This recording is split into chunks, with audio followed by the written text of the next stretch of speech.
Next 3 to 6 months, I think there's going to be a lot of pressure on Ukraine. Ukraine has to remain strong and resilient, which I know it can. A meeting for the sake of a meeting is just a photo op for the Russian dictator, and they'll present it as a win. How this war ends is still up in the air. I have confidence in the Ukrainian people and in American values and in Western values that we can still prevail. But the path is dark and difficult ahead.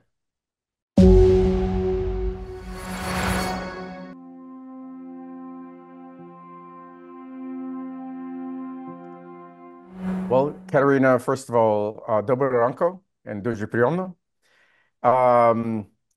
So look, these comments were frankly disturbing. They're parroting Russian talking points, Russian disinformation. They're not consistent with U.S. policy and U.S. national security interests more than anything. They're highly problematic as we enter negotiations or a period of apparent negotiations where all the pressure seems to be on the Ukrainian side and none of the pressure on the Russian side. So a starting position, negotiating position of weakness rather than strength. Could it be, in your opinion, the negotiation tactics from President Trump? I can't think of any meaningful, logical, useful negotiating tactic. If you're basically giving away, as we say, the farm, and just parroting Russian talking points, and Ukraine has said all along they're ready for talks. It's been the Russian side that has not been ready for talks. Is there anything that Congress can do if necessary to reverse the course?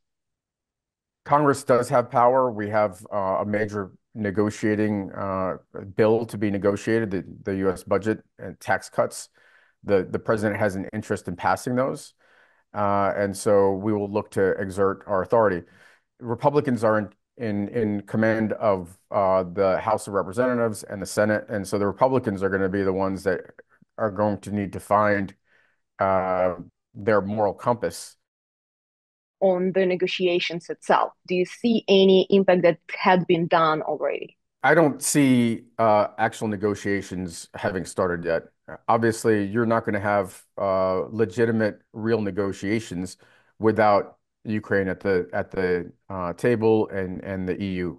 In fact, I think one can argue that North Korea has had more direct involvement in the conflict than the United States has, and so maybe by the president's logic, the North Koreans should be at the bargaining table. Doesn't make a great deal of sense. The negotiations start in earnest when Ukraine is at the table as the party that's been invaded, and the Europeans are at the table.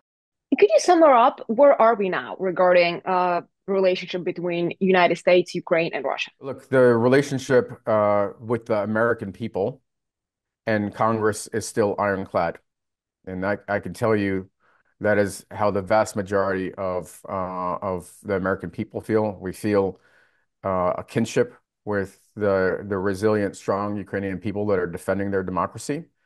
But this administration is a little bit confused. It's disjointed, and it's going to take 3 to 6 months for them to figure out that Russia is not serious about peace negotiations, that applying pressure on Ukraine is not the way to get to the bargaining table. You actually have to have pressure on Russia in order to get to the bargaining table. But it's going to take time. And in that time period of time, the next 3 to 6 months, I think there's going to be a lot of pressure on Ukraine. Ukraine has to remain strong and resilient, which I know it can. And the Europeans have to step up. This war is taking place on their continent, and they have to take greater responsibility for their own security. Do you think Ukraine should hold elections right now? When 20% of the territory is occupied, when millions of Ukrainians are out of the country, it's hard to imagine elections, democratic elections representing the majority of the people being held. And in Europe, during World War II, elections were suspended as well. Let's remember that. And I also acknowledge that there's a prohibition on elections in the Constitution. So, and I don't believe you can change the Constitution during a time of war. And so there are a number of reasons why elections are very difficult now.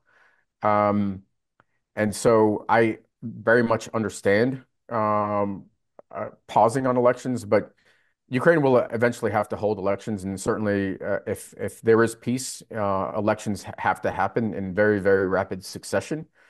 Um, but I think that's a question for Ukraine as a sovereign democratic country, and not an issue or echoing Russian talking points for the American administration. Do you think that President Trump should meet Vladimir Putin right now? There should be meetings between Russian officials and American officials that set the stage for a potential meeting if there's going to be something achievable, something significantly achievable. I don't think you give away a meeting like this president did in 2018 without the prospects of some significant achievements. And so a meeting for the sake of a meeting is just a photo op for the Russian dictator, and they'll present it as a win. What about the meeting with Ukrainian President Zelensky? Do you see it happening anytime soon? A meeting with the Ukrainian president makes a lot more sense. There have already been a few meetings on the sidelines with the Ukrainian president. Those talks must continue.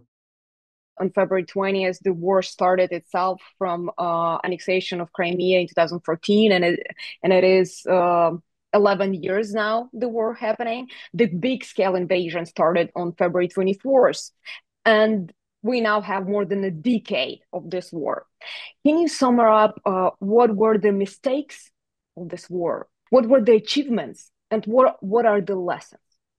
There have been a number of mistakes in this relationship. A lot of it focused on Russia rather than American values, American interests, national security, and wishful thinking about what was achievable with Russia under Putin, an autocrat, a dictator, and frankly ignoring or weakness when this war started, as you say. 11 years ago, the response was fairly timid, was weak by both the United States and Europe. And even in Ukraine, the Ukrainian people and government were not ready for that conflict. And so there are lots of lessons, I think, for Western powers, for Europe, for the United States about how to respond more assertively in these power grabs that violate the principles of the international water established in the wake of World War II and the United Nations.